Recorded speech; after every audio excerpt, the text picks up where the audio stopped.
નમસ્કાર વિદ્યાર્થી મિત્રો, હું મિતેન બધા જ વિદ્યાર્થી મિત્રોનું સ્વાગત કરું છું અમારી ચેનલ ઓફિસર ટાઈમમાં.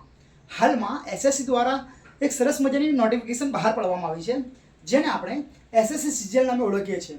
હવે એસએસસી સીજીએલ છે શું, તેમાં એજ્યુકેશન ક્વોલિફિકેશન શું છે, તેમાં એક્ઝામ પેટર્ન શું છે, તેમાં કયા કયા વિષયોને મહત્ત્વ આપવામાં આવ્યું છે અને તેની એક્ઝામ ક્યારે લેવાશે, મહત્ત્વની તારીખો કઈ છે, એ બધાની આપણે આ વિડીયોમાં વાત કરવાના છીએ.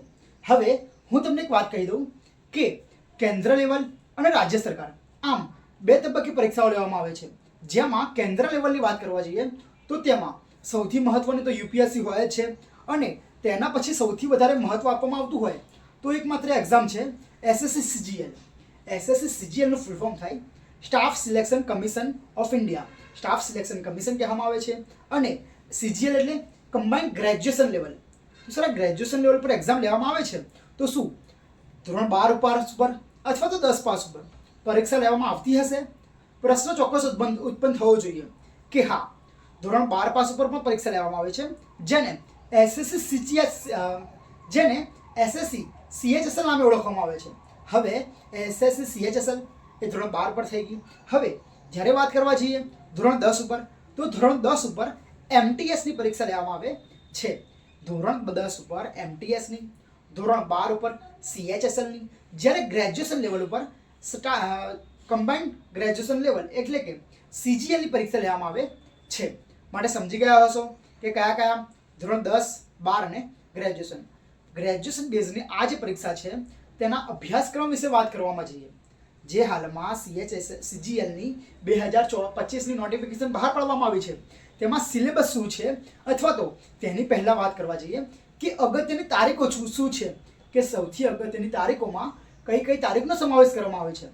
તેના ફોર્મ તમે એપ્લાય કરવા માંગતા હોય, એસએસસી સીજીએલ 2025ના તમે ફોર્મ એપ્લાય કરવા માંગતા હોય, તેમાં ભાગ ભજવવા માંગતા હોય, તેની પરીક્ષા આપવા માંગતા હોય, તો તેના માટે સૌથી પહેલાં 9 જૂન, જી હા ગઈકાલે તેના જે નોટિફિકેશન હતી તે પબ્લિશ કરવા દેવામાં આવી, અને ત્યારથી જ બધા જ વિદ્યાર્થીઓ તેમાં એપ્લાય કરી શકશે. અને પછી 9 જૂનથી લઈને 4 જુલાઈ, જી હા મિત્રો 4 જુલાઈ 4/7/2025 સુધી તમે એપ્લાય કરી શકશો. માટે ઓલમોસ્ટ 1 મહિના જેટલો સમય તમને આપવામાં આવ્યો છે કે જેથી તમે તમારા ફોર્મ એપ્લાય કરી શકો. અને હવે વાત કરવામાં આવશે કે સર એપ્લાય તો કરી દીધા, પણ આની એક્ઝામ ક્યારે આવશે, કે આની એક્ઝામ ક્યારે કન્ડક્ટ કરવામાં આવશે. આની એક્ઝામ 15 ઓગસ્ટ, જી હા 15મી ઓગસ્ટની આજુબાજુ એટલે કે 13 ઓગસ્ટથી લઈને 30 ઓગસ્ટ સુધી તેની પરીક્ષાઓ અન્ય કન્ડક્ટ કરવામાં આવશે. હાલ હું પરીક્ષાઓ કેમ બોલી રહ્યો છું, કારણ કે એક વાત ખૂબ જ સમજવા જેવી છે કે પરીક્ષાઓ એટલા માટે બોલી રહ્યો છું કારણ કે આમાં શિફ્ટ વાઇઝ પેપર લેવામાં આવે છે, કે ફર્સ્ટ શિફ્ટમાં, સેકન્ડ, થર્ડ શિફ્ટ એમ કરીને 13 તારીખથી લઈને ટોટલ 30 તારીખ સુધી, 13 ઓગસ્ટથી લઈને 30 ઓગસ્ટ સુધી તેના પેપર કન્ડક્ટ કરવામાં આવશે. અને આમાં બધા મિત્રોએ પરીક્ષા આપવાની રહેશે. હા, જે તે જિલ્લામાં તમે રહેતા હોય તેમાં અત્યારે મોસ્ટલી બધાનું જે સેન્ટર છે એ પ્રોવાઈડ કરવામાં જ આવે છે. આ એક્ઝામ તમારે કોમ્પ્યુટર બેઝ હશે. કોમ્પ્યુટર પર બેસીને તમારે એક્ઝામ આપવાની છે. તમારે જે સપ્લિમેન્ટરીમાં અથવા તો જે સર્કલ કરતા હતા ઓએમઆર શીટમાં તે હવે કરવાનું નથી. હા મિત્રો, હવે આપણે એના સિલેબસ વિશે વાત કરવા જઈએ તો એસએસસી સીજીએલનો સિલેબસ શું છે, તેની એક્ઝામ પેટર્ન શું છે, કે તમારે પ્રી, મેન્સ અને ટાઈપિંગ આ 3 સ્ટેજમાંથી પસાર થવું પડશે. સાહેબ પ્રિલિમ્સ કહી દીધું, મેન્સ કહી દીધું અને છેલ્લું કીધું કે ટાઈપિંગ. હવે આપણે આગળ આવી જઈએ કે પ્રિલિમ્સ માટે, કે પ્રિલિમ્સમાં તમારે શેને મહત્ત્વ આપવાનું છે અથવા તો શેના પ્રશ્નો પૂછવામાં આવે છે તેની વાત કરી લઈએ. કે જ્યારે તમે પ્રિલિમ્સ આપવા બેસો ત્યારે તમારા મુખ્ય 4 વિષયો હોય છે. સાહેબ 4 વિષય કયા કયા? પહેલું હોય છે મેથ્સ, ગણિત, બીજું હોય છે રિઝનિંગ, ત્રીજું હશે ઇંગ્લિશ અને ચોથું હશે જીકે અથવા તો જીએસ. જી હા મિત્રો, પહેલું મેથ્સ, રિઝનિંગ, જીકે, જીએસ અને ઇંગ્લિશ આ 4 વિષયોનો તેમાં સમાવેશ કરવામાં આવે છે. 4 વિષય, એક વિષયના 25 પ્રશ્નો તમારા પેપર સમયે હશે. જી હા 25 પ્રશ્ન તમારા પેપરમાં હશે. એક સબ્જેક્ટ, એક સેક્શનના 25 પ્રશ્ન, 4 સેક્શનના 100 પ્રશ્ન. માટે 100 પ્રશ્ન માટે તમારે 200 માર્ક્સ એટલે કે એક પ્રશ્નનો 2 માર્ક્સ એવી રીતે તમારે એક્ઝામ આપવાની રહેશે. જે તે સમયે તમે એક્ઝામ આપશો એટલે 4 સેક્શન હશે, એક સેક્શનના 25 માર્ક્સ, એમ કરીને 4 સેક્શનના થઈને 100 પ્રશ્ન અને 100 પ્રશ્નના એક પ્રશ્નના 2 માર્ક્સ એવી રીતે કરીને તમારે ટોટલ 200 માર્ક્સનું પેપર આપવાનું રહેશે. હવે સાંભળજો, ખૂબ જ મહત્વની બાબત છે કે આ જે 200 માર્ક્સનું પેપર હશે, આ જે 200 માર્ક્સનું પેપર હશે તે માત્ર ક્વોલિફાઈંગ નેચર હશે કે તેમાં માત્ર તમારે ક્વોલિફાય કરવાનું છે. તેના આધારે તમારી પોસ્ટિંગ અથવા તો તમને પદ આપવામાં આવશે નહીં. તો પદ તેના આધારે આપવામાં આવશે, તેના માટે તમારે મેન્સ આપવાની રહેશે. જી હા, તમારે મેન્સ આપવાની રહેશે.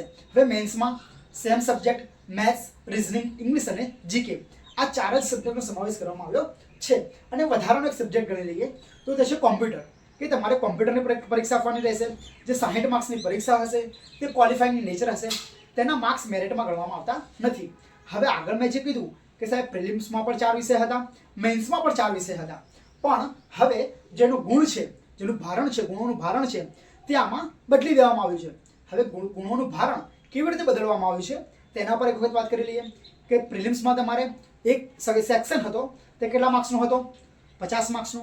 પણ અહીં બધાને જુદા જુદા ભારણ આપવામાં આવ્યા છે. કેવી રીતે? ધારો કે તમે મેથ્સની વાત કરશો કે સાહેબ મેથ્સ અને ઇંગ્લિશ આ બંને તમારે 30 પ્રશ્ન હશે, ટોટલ 60 પ્રશ્ન હશે અને એક પ્રશ્નના 3 માર્ક્સ.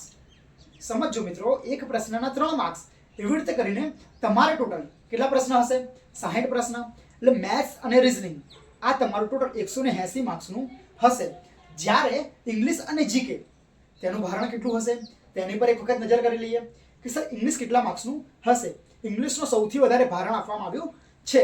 હવે ઇંગ્લિશ કેટલા માર્ક્સનું હશે? ઇંગ્લિશ 135 માર્ક્સનું ઇંગ્લિશ છે કે જેમાં 45 પ્રશ્ન હશે. 45 પ્રશ્ન ગુણ્યા 3, એક પ્રશ્નના 3 માર્ક્સ મેં તમને કીધા હતા. 45 પ્રશ્ન અને 3 માર્ક્સ એટલે કેવું કહી શકાય? 135 માર્ક્સનું તમારે ઇંગ્લિશનું પેપર આપવાનું રહેશે. હવે તેના બાદ વાત કરી લઈએ કે સાહેબ જીકેને ટોટલ 75 માર્ક્સના પ્રશ્નો છે. 75 માર્ક્સ તો પ્રશ્ન કેટલા થઈ ગયા? 75 ભાગ્યા 3 એટલે 25 પ્રશ્ન તમારે હશે જીકેના, 45 પ્રશ્ન હશે ઇંગ્લિશના, 30 પ્રશ્ન હશે મેથ્સના અને 30 પ્રશ્ન રિઝનિંગના. બસ આ જ રીતે મિત્રો તમારે 30, 45 અને 25 આવી રીતે કરીને મેન્સ આપવાની છે. જેમાં તમે ક્વોલિફાઈંગ થયા સેમ ડે જ્યારે તમે મેન્સનું પેપર આપશો એ જ દિવસે તમારે કોમ્પ્યુટરમાં ટાઈપિંગ આપવાની છે. કોમ્પ્યુટરમાં ટાઈપિંગ આપવાની છે. હવે કોમ્પ્યુટર ટાઈપિંગમાં શું હોય છે? કોઈ વધારે રોકેટ સાયન્સ નથી, તેમાં કોઈ તમારે સર્ટિફિકેટ્સની જરૂર નથી. માત્ર તમારી ટાઈપિંગ એફિશિયન્સી ટેસ્ટ કરવામાં આવે છે કે તમે આટલી મિનિટમાં કેટલી વસ્તુ ટાઈપ કરી શકો છો. જેમાં 2000 કી પ્રેસ તમે કરવી જોઈએ. કેટલા સમયમાં?